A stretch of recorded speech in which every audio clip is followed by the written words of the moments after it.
starting point, science diplomacy describes a set of practices which stand at the intersection of science and technology, scientific activity on one side, and diplomatic activity on the other side. If you say that, this very descriptive, it's a description, you see, you look at practices and should they have this double dimension, scientific and diplomatic, then you will call that science diplomacy. But then the fact is that science diplomacy has taken a narrower meaning. Science diplomacy is mainly seen as a process to transform international relations through a good use of science. So in that sense, which I call the mainstream vision of science diplomacy is something progressive, something dedicated to address global challenges, for instance, and try to have the best scientific knowledge as an input for policy making in order to address in the best possible way those grand challenges like climate change or threats to biodiversity or threat to international security.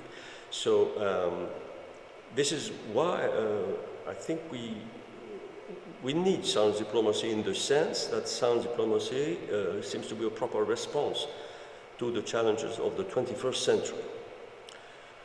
But at the same time, I think that we should not disregard or we should not forget that there are some practices, an intersection of science and diplomacy, which are not exactly dedicated to addressing global challenges. At the national level, you can understand science diplomacy, and this is a broader meaning of the concept. You can understand science diplomacy as the practices of states to enhance their goals, to advance their own objectives, to try to fulfill their needs. And all those are driven by their national interest. And in some situations, the national interest of country A can go against the national interest of country B.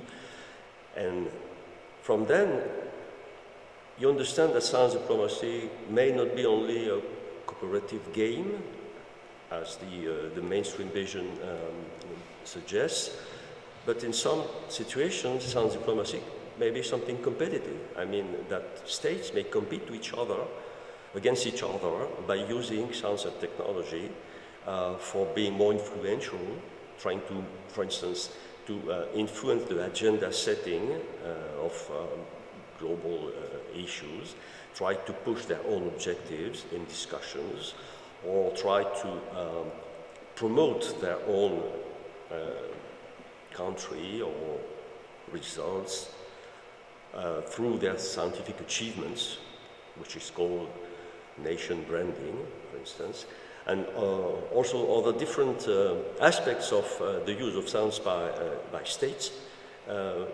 which means that science diplomacy can be something large, a really large field. So I think that we are scholars, we are in the university, we are trying to reflect on the concept. Our goal, our objective should be to try to list, to be able to help people understand what is science diplomacy, what is not science diplomacy. And this is useful not only for academic, objectives, but this is also useful for practitioners, for those who are aiming to take action in science diplomacy.